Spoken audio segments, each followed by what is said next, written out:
We begin this morning with this expected major announcement on tariffs from President Trump to be delivered from the White House this afternoon. Now, Mr. Trump is calling this Liberation Day, claiming levies could bring in trillions of dollars in revenue. But economists at the Yale Budget Lab estimate a much lower number. Data shows it could take up to a decade to generate more than $1 trillion in tariff revenue from Canada, Mexico, and China, which is about $150 billion annually, you see there. And experts say revenue from auto tariffs could total about $60 to $65 billion annually. And all of this, the White House says, will reduce the national debt. The lack of reciprocity contributes to our large and persistent annual trade deficit that's gutted our industries and hollowed out key workforces. But those days of America, beginning tomorrow, being ripped off are over. American workers and businesses will be put first under President Trump, just as he promised on the campaign trail. So here we go. We've got team coverage of this major announcement for you. Remy Inocencio has the international impact already being felt. He will join us from London. But let's begin with Natalie Brand at the White House. Good morning to you, Natalie. So what are the plans for President Trump's announcement? How soon might we know the specifics? Yeah, Errol, later this afternoon, and good morning to you, the president's set to announce this highly anticipated tariff package later this afternoon around 4 p.m. in the Rose Garden. That location signifies the importance of this event to the White House. And CBS News has learned that he is expected to be joined in the audience by steelworkers and auto workers.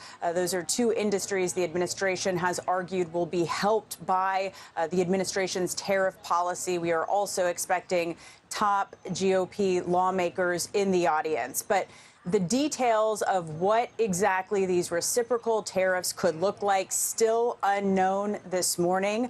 The White House has tried to keep this a big surprise. The press secretary has repeatedly said she's not going to get ahead of the president's announcement, but they are expected to take effect immediately. We also don't know, which countries will be impacted and how. The president has said he's looking at all countries. We've looked up some U.S. government data regarding top trade deficits. And if you look at those countries, they include China, the European Union, Mexico, Switzerland, Vietnam, and also Canada in the top 7 there. And Errol, I also want to mention these new tariffs on top of what's been previously announced regarding a 25% tariff on foreign vehicles and auto parts set to take effect tomorrow. So when you look at the big picture, Natalie, this is something that will impact everybody watching. The White House says its intention is to decrease the national debt. Do we have a sense of how long that might take, especially without knowing the precise details?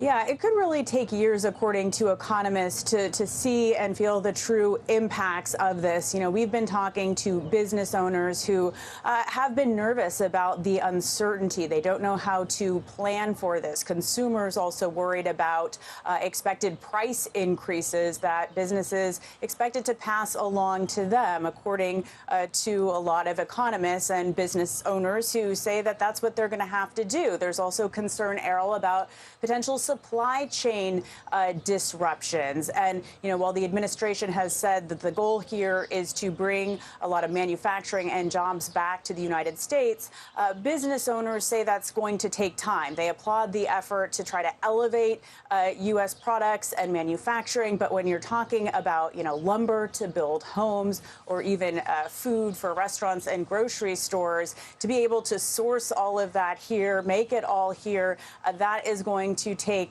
time to scale up if the U.S. is even able to keep up with all of the demand, which is why so many companies look elsewhere for these products. And those are certainly some of the big challenges, Natalie. What else might get in the administration's way of trying to accomplish debt reduction without too much pain on consumers? Yeah. Well, I think one thing to watch for is whether, retaliatory tariffs or countermeasures are announced right away by other countries, how that might impact fears of a growing trade war, the cost to consumers, how this impacts the economy at large. And we know, Errol, that, the president has talked about this as a major generator of revenue, potentially even offsetting income taxes. In recent comments, he said that these tariffs could help the government raise around $1 trillion in the short term in the next year, perhaps. But as you noted in the setup, economists, independent think tanks who have tried to crunch the numbers based on what we know so far say that figure would be expected over a much longer period of time, over a decade. That's potentially multiple administrations and changes in policy. So this is really a long-term strategy here that the administration is looking at with so many unknowns outstanding. Yeah, a great setup for us from the White House. Natalie Brand, thank you for that.